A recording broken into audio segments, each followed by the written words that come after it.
Hey, Ryan, why don't you pull up Amazon's margins real quick? Well, yeah, I'd have more of a grin on my face than Stephen Hawking on Epstein's Island. I'm off as a smug cock when you said that. Wow, physical philosophy, you're not very smart at all. You screw up, cash flow kings.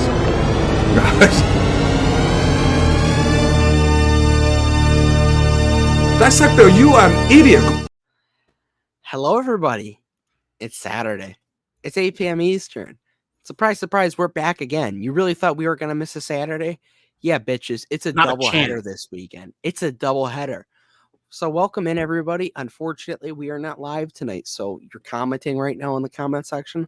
We'll probably be in there. We'll try and get, respond to your comments, but that's why there's no comments popping up on the screen. But that doesn't mean that you still don't need to contribute. Make sure to smash the like button. Follow our Twitter at CashflowKingsYT. We're posting out some interesting stuff on there.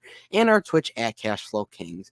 It's what really real men do. But you know what real men are not doing tonight, Fiscal? You want to tell us some things that on Saturday real men are not doing, and people who aren't on the Cashflow Kings live? Yeah, so they're not going out and drinking vodka sodas. I'll tell you that right now. They're not shooting tequila. They're not injecting fentanyl into their eyeballs. Okay. They're not doing meth like Trevor from GTA 5. All right. All right. They're not out stealing cars, shoplifting at Walgreens. I didn't do it. I swear it wasn't me.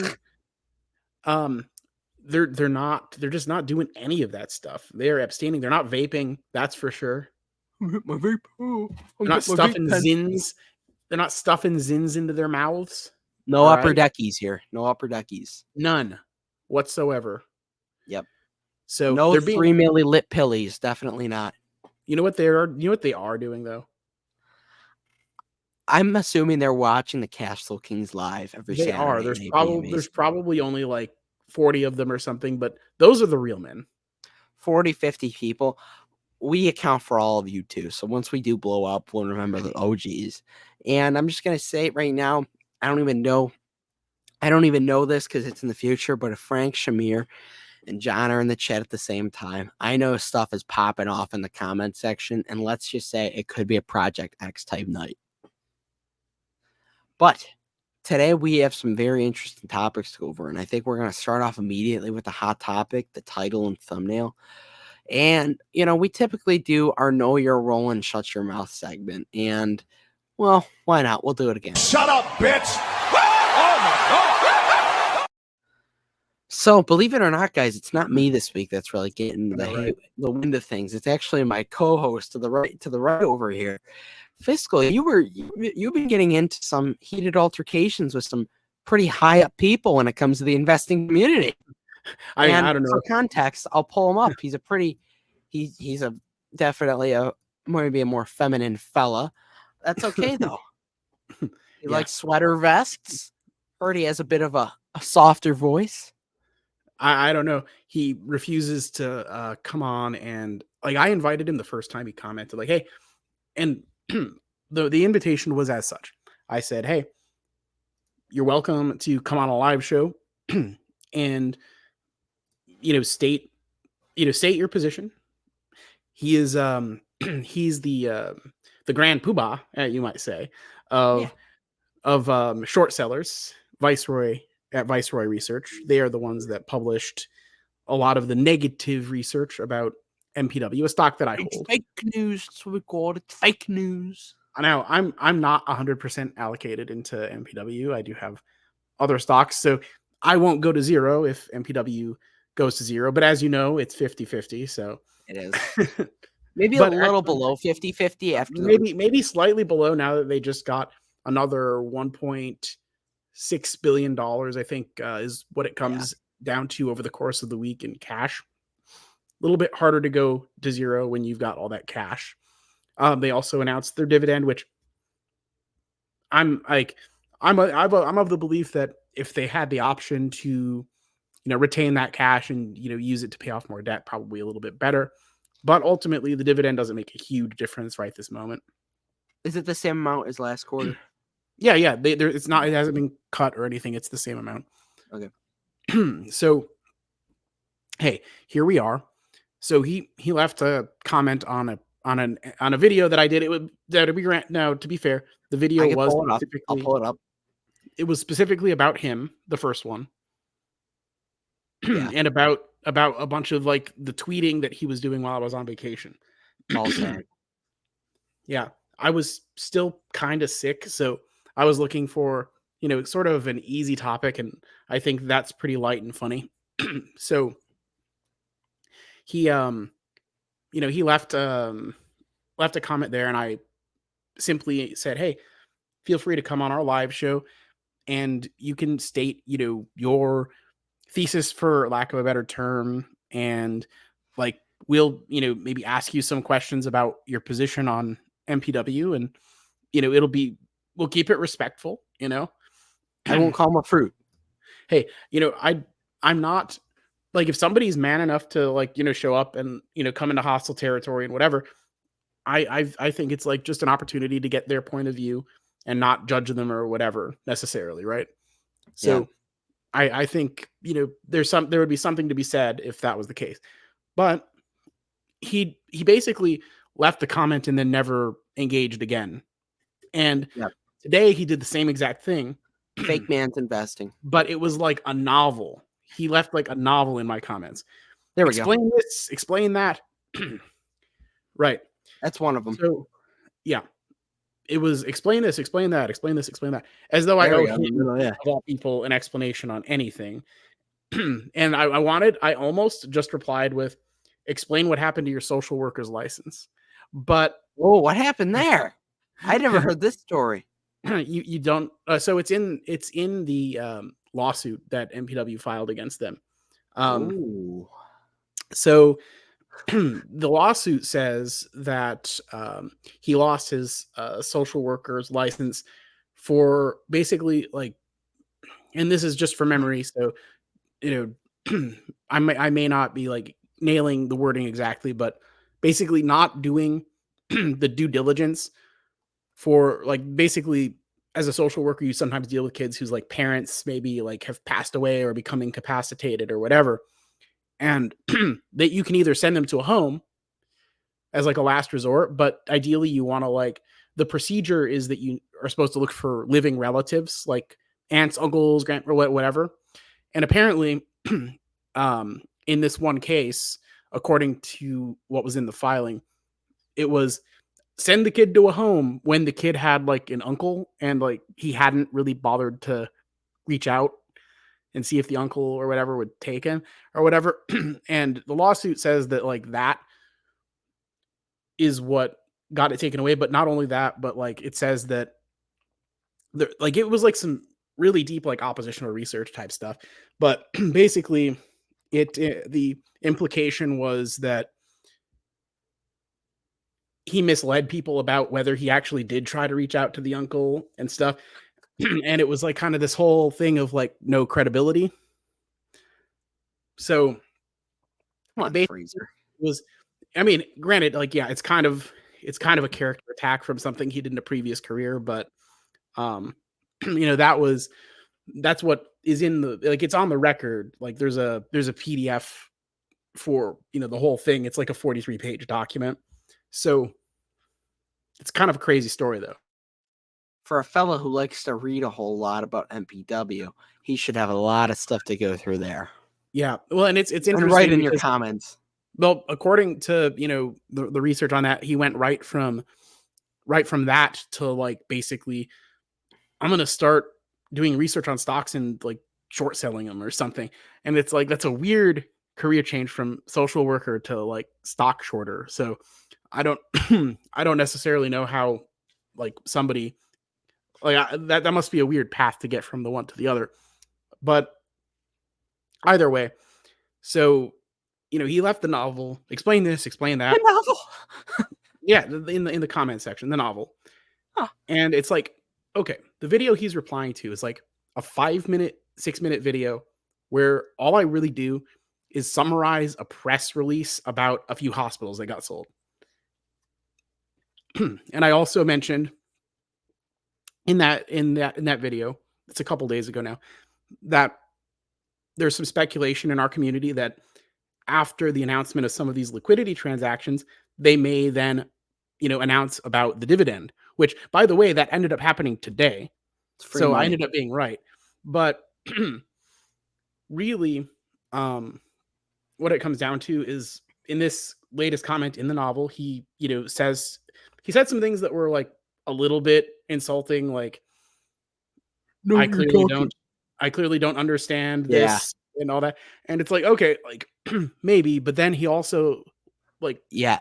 snuck in a link to his own Twitter, Yeah. right? And then at the end said, follow Viceroy for more. And like, Yeah, I'm I got sorry, man, but like my comment section is not your platform to self-promote when I find you to be kind of abhorrent. Like, He said, know?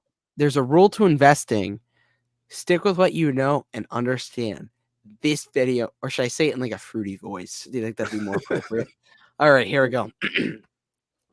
There's a rule to investing. Stick with what you know and what you understand. This video makes that abundantly clear that you don't know what you're talking about. Follow Viceroy for more. Yeah, it's like I'm gonna let that self-plug like is that a respectful way to self-plug on somebody else's comment section? He didn't even go in the self-promotion section either. Like, if he wanted to plug himself, he could have come on Discord and been like, hey, like, I disagree with you on this. Or come on our show and said, hey, I'm gonna tell you why I think this is going to zero and why it's a bad stock. Is it okay? Like, and it's like, anybody that comes on the show, we welcome to plug anything they want. Yeah. But instead, it's like, I'm here, I'm superior, you're stupid, or you're not very smart at all. And Not very smart at all. Can you play the clip? Oh, well. All right, surprise the me. Dissector, you're an idiot. I don't have the you're not very smart at all. Dissector, you are an idiot.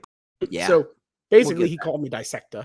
And so yeah, I and by the way, I'm super hangry because I started a cut a few days ago.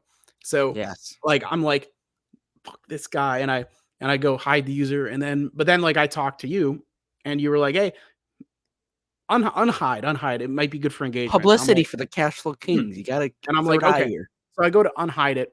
All right, I click, select his username, unhide or whatever. But the comments, like, I guess got wiped when I hid the user. I guess that's a feature of, and and here's the thing, I very, very rarely like will moderate my comment section, except for those like promo SM and stuff, those spam comments.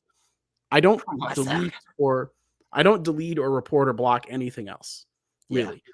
Like, I do not care. Like, I have people telling me to get a more professional looking shirt. Like, I have people insulting me all the time in my comments. Yeah. And I laugh about it. You can verify. I laugh about that. That's true. I think that's funny when people disagree with me or even insult me. Yeah. But what they don't do is get a better tank top. By the way, follow my Twitter. Yeah. I've had death threats. Yeah, I've had boogeymen try to death threat me. Also, he keeps saying, "I'm recording your videos. I don't want them to get deleted." It's like he got a file.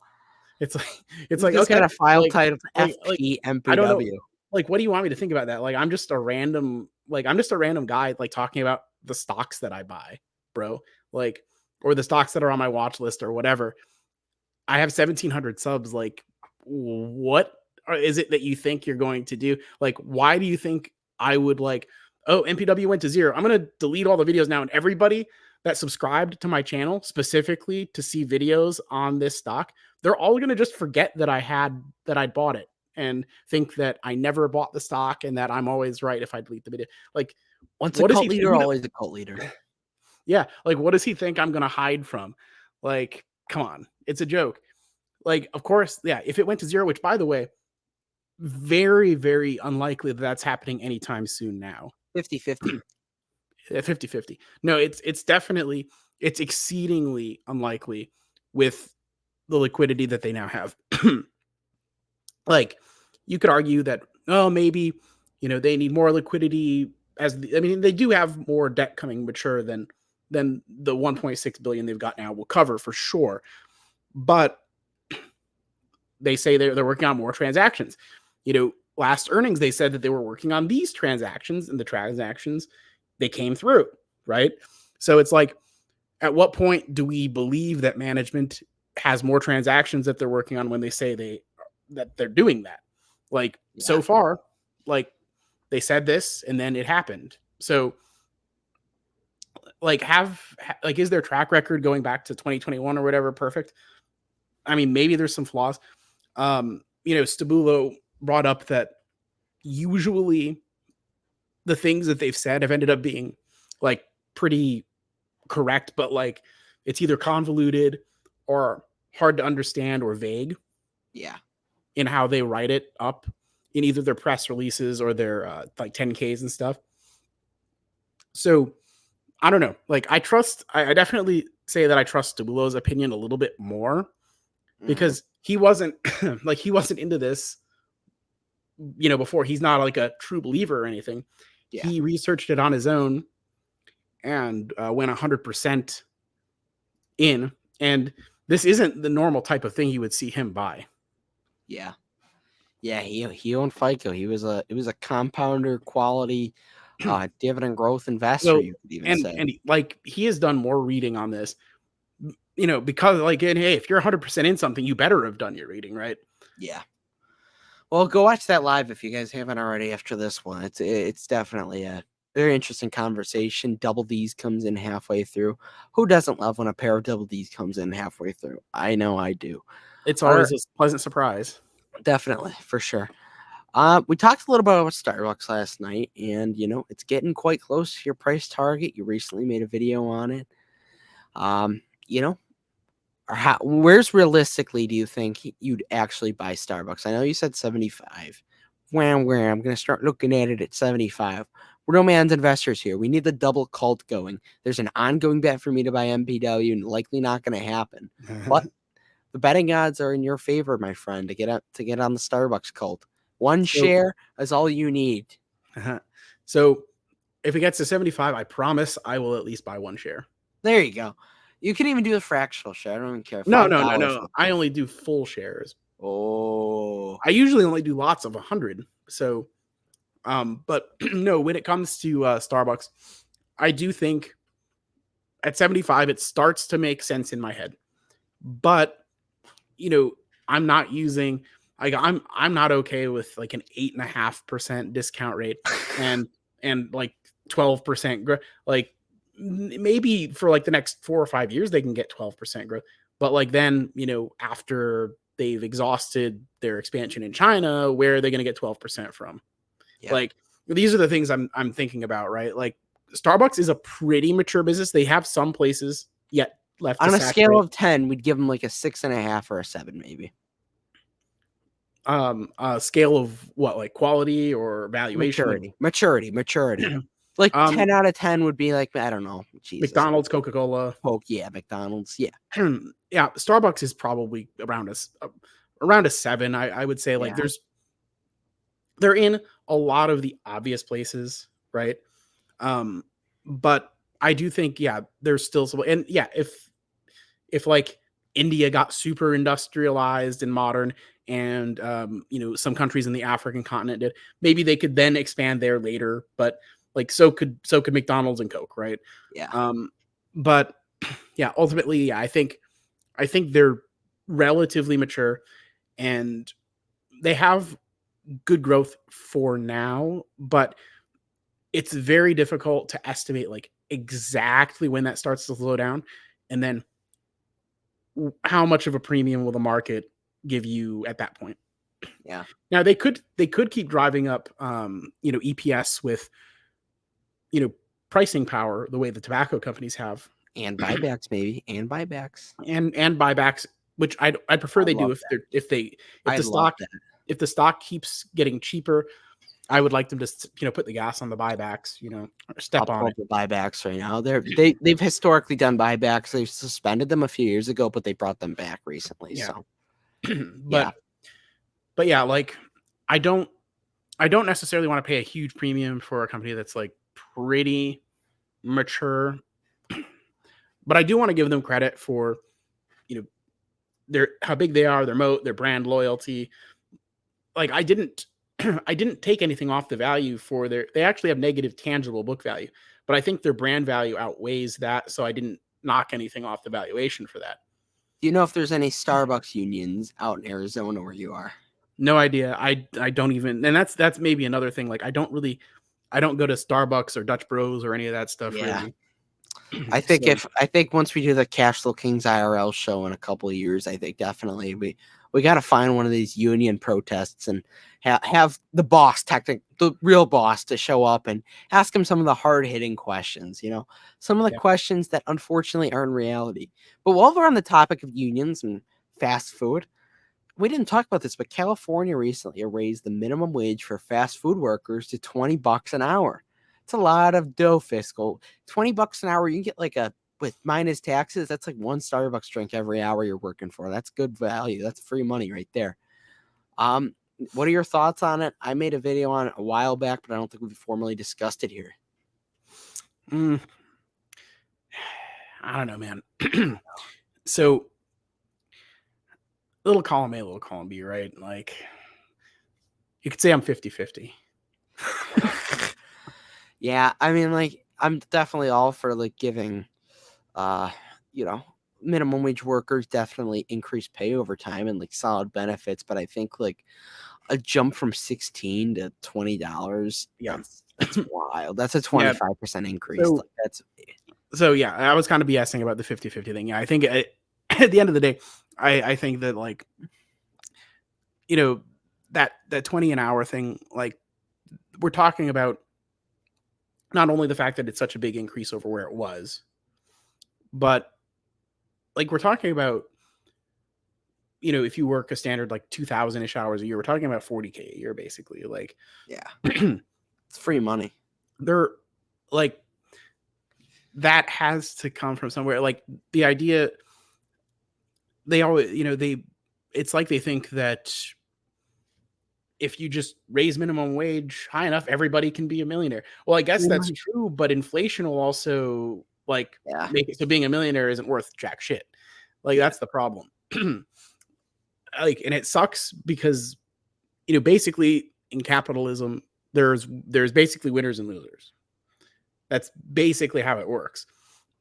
And if you're, if you're a barista when you're my age, probably more on the loser side. I mean, not to be a jerk or anything. Let's be real, guys. We got to be honest here. But you shouldn't be okay, because I'm a barista at 35, baristas need to make $20, $25, $30 an hour. Well, no, you probably need to find something to do that's got a higher value to a corporation than brewing coffee. And instead of complaining about it and using all that energy and time, because time is the most precious resource in the world, right?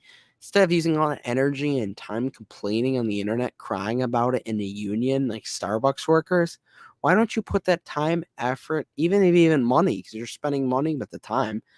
Why don't you put all that towards maybe finding a more lucrative career? Maybe just a thought. And here's the thing, Starbucks, I'll mention this anecdote every time this comes up, but I used to work with a guy that when he was in college, he worked as a barista at Starbucks. It was a part-time gig. He did it to support himself, while he was in school. And, he said that it was fantastic. One of the best places to work. They took really good care of their employees. That was, directly from the mouth of a guy that worked at the place. And you would think that they're massively mistreating them or something. I know. It's with the way they're acting. And it's I don't think that's the case though. Now, how old was your friend? So he was about my age, he maybe a year in either direction. He could have been a year older, a year younger, something like that. But we were pretty close. I think a big part of it is a Gen Z issue too. Maybe. I wrote this in an essay that I did for school, and I also shared it for channel shareholders. But essentially, I think that there's a sense of entitlement, and I think Gen Z, my generation, a lot of the workers at Starbucks and fast food chains these days, I guess, more Starbucks, I'd say, I think there's a sense of entitlement that has not been there in previous generations. Maybe. I mean, and a bit of this reality from the real world. Yeah. I mean, when I was, around much closer to your age, my high school years, I had classmates that like we had a McDonald's and a Burger King and like a gas station and stuff in town. They worked as cashiers and fry cooks and stuff in those places, making like $8 an hour or whatever minimum wage was at that time.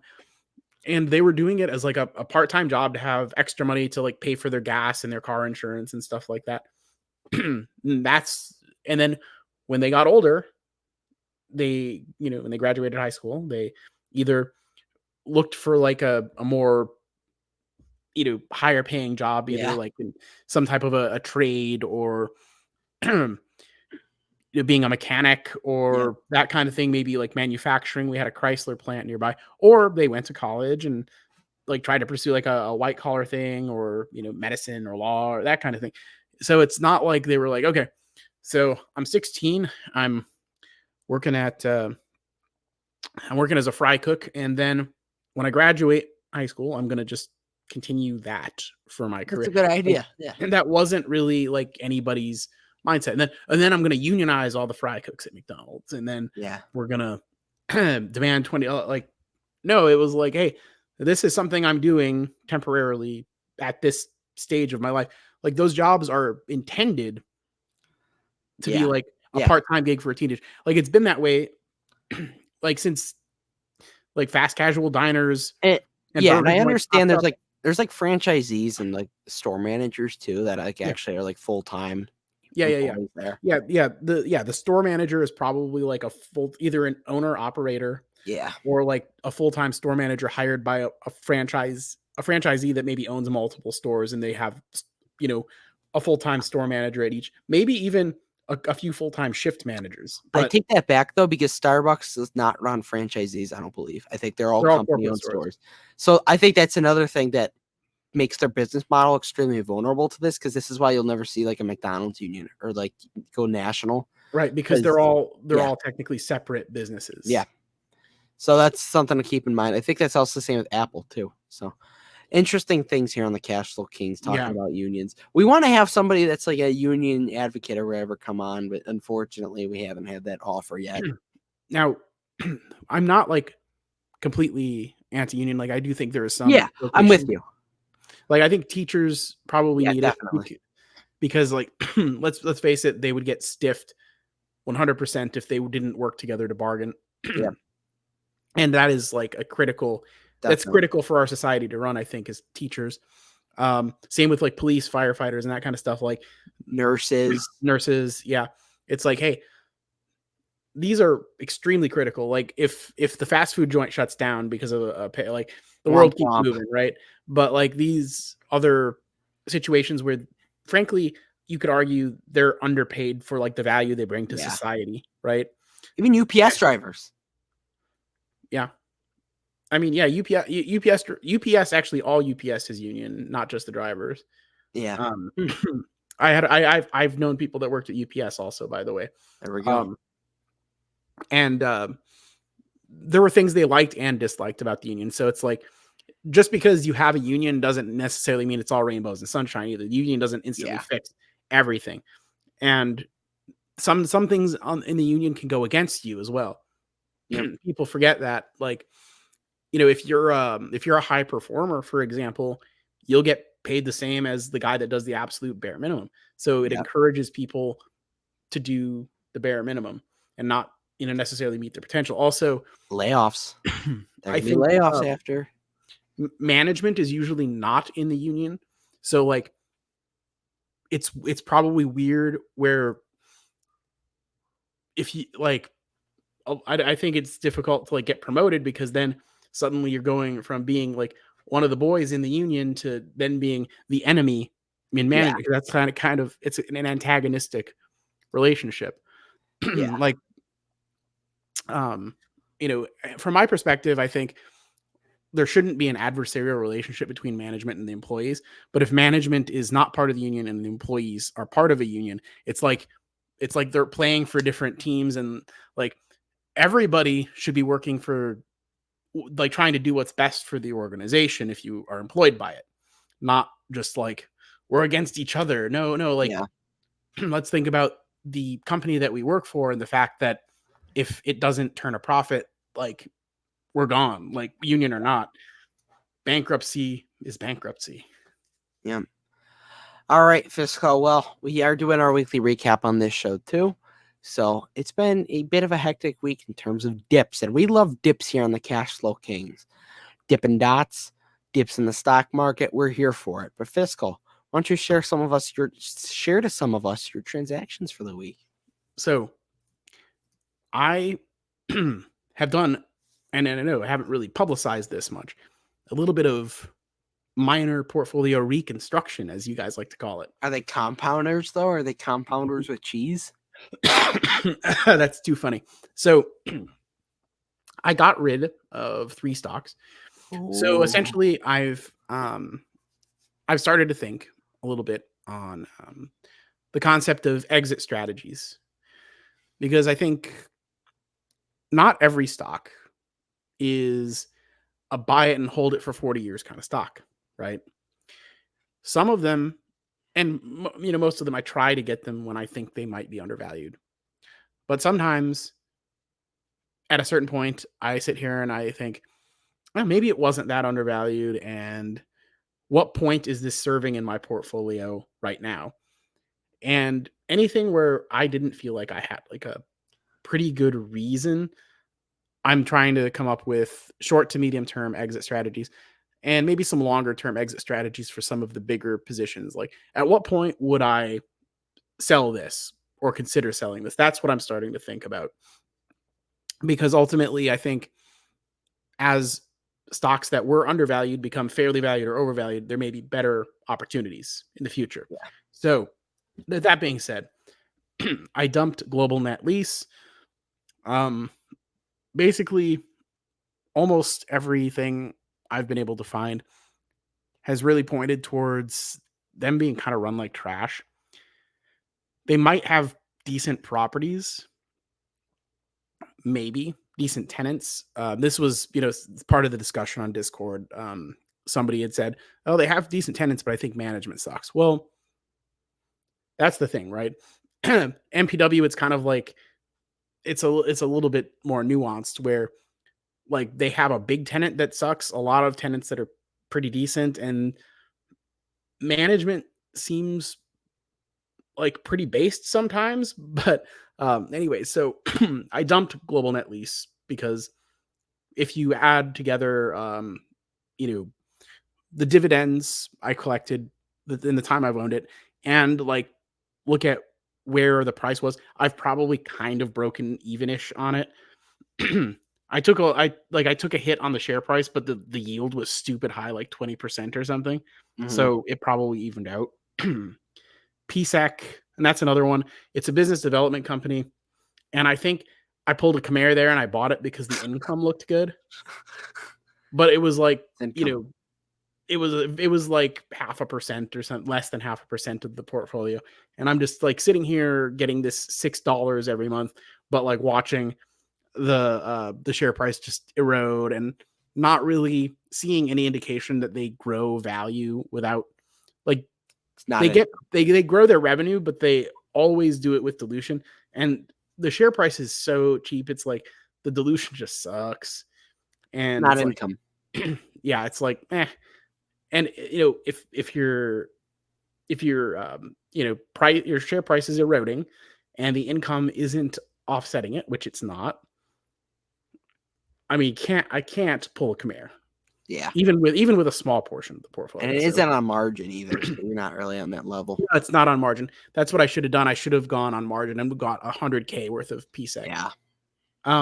Now UWM it's a stock I like, but I was up pretty far. Like, I think like somewhere between like 70 and 80% off the top of my head, because I got in very cheap, collected a lot of dividends along the way too.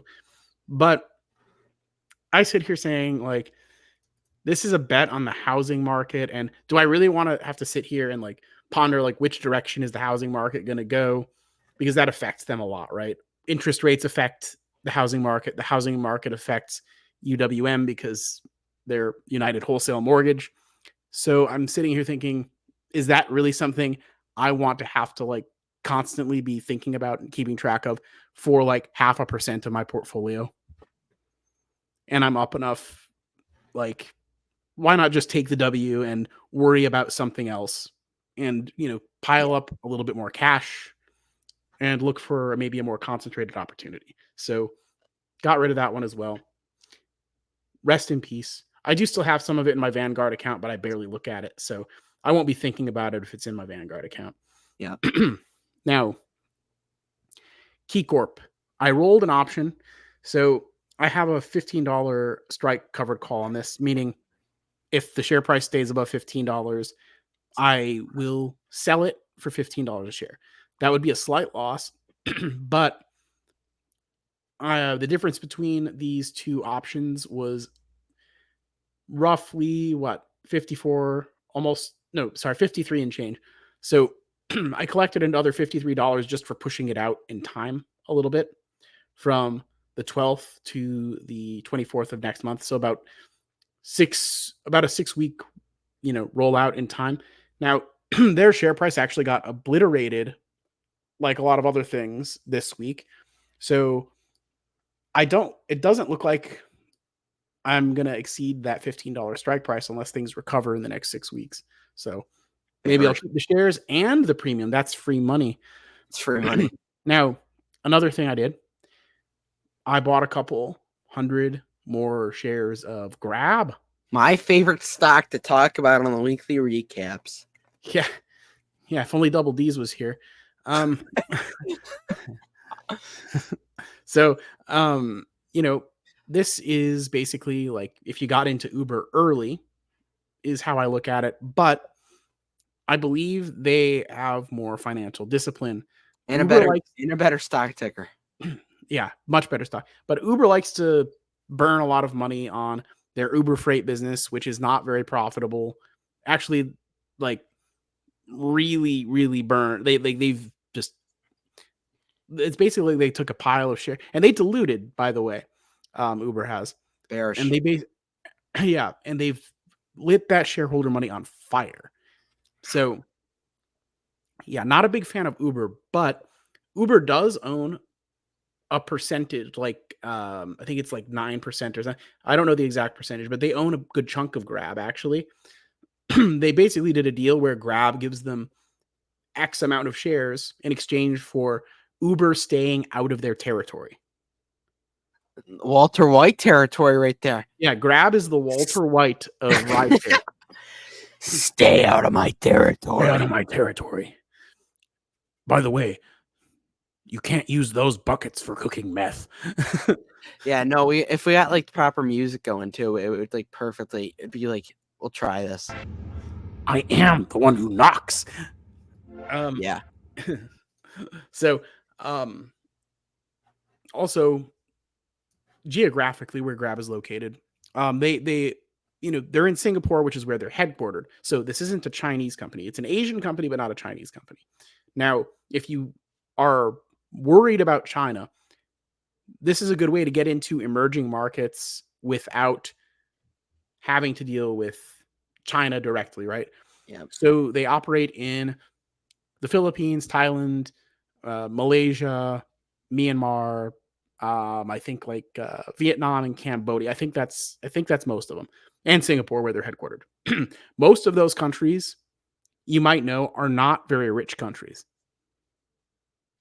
But if you look at a lot of their, if you like pull up a chart of their per capita GDP, a few of them are kind of like getting close to like China level of per capita GDP.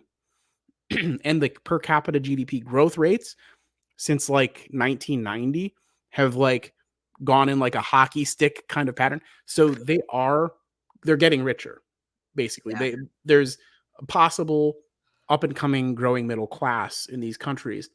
And what do middle class people have the money for? Uber Eats, Postmates, that kind of thing. So yeah.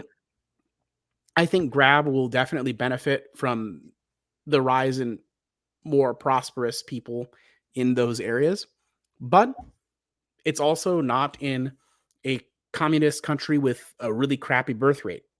So while I do have Alibaba, I also have this. Yeah. And I got my final dividend, I guess, from UWM. Rest in peace. Yep. There we go. Thank you what for are your we? service. When the dips happen, guys, it's the best time to be subscribed to the Cash Flow Kings. For me this week, no dividends, but I think we got an Ultra dividend coming up. No, this next week. I mean, I'll take it. That's income. Off the top of That's my free head, I money. think, yeah. That'll be interesting to see. That drip effect has been good, but I've had a pretty active week in terms of buys, and it's only 2 stocks, but we are going deep into them. All right. So Vici was down about 5-6% the other day due to the interest rates. And I think interest rates are one of the easiest. That's just free money at this point. Like it's for the long-term investor. It's free money basically. Yeah. Good buying opportunity though for Vici. I like it a lot below 29, below 28. Some people would say that's just a bunch of buildings. Yeah, I mean that's what you're buying it for, no? Yeah, bought 6 shares of Vici on that day, $28.21. Then $35 in a Starbucks at $86. $30 in a Starbucks at $84.52, and $50 in a Starbucks at $85.02. Decent price there. I'm going a little more conservative with my buying. It's fallen to. I didn't think it would get to 85. So what's to say it couldn't get down to like 80 or maybe even 75? I want to be honest. Well, yeah, and that's the thing, right? Like, we tend to have this sense that maybe certain companies are like, oh no, this company's so good it can never fall that much. Yeah. Beware of that. That is a fallacy. Like we all saw Meta go to $88, which is like probably the most absurd mispricing I've ever seen in a stock. So, I mean, MPW actually is like when it got down to like $3 was like borderline the same thing, but like there's more reasons to be scared of MPW than Meta. But like I'm not gonna sit here and say that MPW is like a zero. It's not like a super low risk play at all. But so Starbucks is sitting at $2,100 worth of value, which is about 9% of the portfolio right now. As I've said, it goes below 80. I'm probably really dropping a hammer. I thought below 90 was a solid deal, but if it gets into the 80s or like 70s, Christ, man, geez. By the way, analysts agree with you. Like the lowest analyst estimate for 12 months out is 90 is their price target. Yeah, well, so I can't predict the future. I'm not gonna. Yeah, I mean, but when have analysts ever been wrong about anything? I know, right? So I got roughly like $850 left in cash right now, so it's fallen pretty quick. I've had a pretty aggressive week, so hopefully mowing season picks up in the next few weeks. YouTube pays in like 10 days, so we are looking forward to the payments there, and we will probably be reinvesting back into the portfolio. And then lastly, I put $40 into Vici today at $27.95. Really good price, so I'm happy there. No dividends this week though, but I think we're gonna see a pretty good month when it comes to next week dividends. I think we got Altria, and then next month Starbucks will be a pretty big payout. I'm happy to reinvest that if it stays at these prices. Yeah. I mean, I'm not asserting also that Starbucks may not be fairly valued right now. Yeah. But I do think if you're going to call yourself a value investor, you got to get it cheap. No thanks. All right, everybody, we're at the 44-minute mark of today's pre-recorded live. If you guys didn't already, go check out our hour-and-a-half live yesterday with Stabulo and Double D's for the end of the half. It was wild. It was, we had some quote of the year candidates, I think, definitely. So if you want to go back, the chat was going crazy, dude. It was popping off. So you want to be there every Saturday, 8 o'clock Eastern. Next week, we have Capital Mindset coming on. It will be a very good show. There could be just the entire show just talking about Khmer, so it'll be a treat. All right, thank you all for watching. Smash the like button, subscribe, join the Discord link in the description, and of course, remember at the end of the day, cash flow is king. Oh yeah.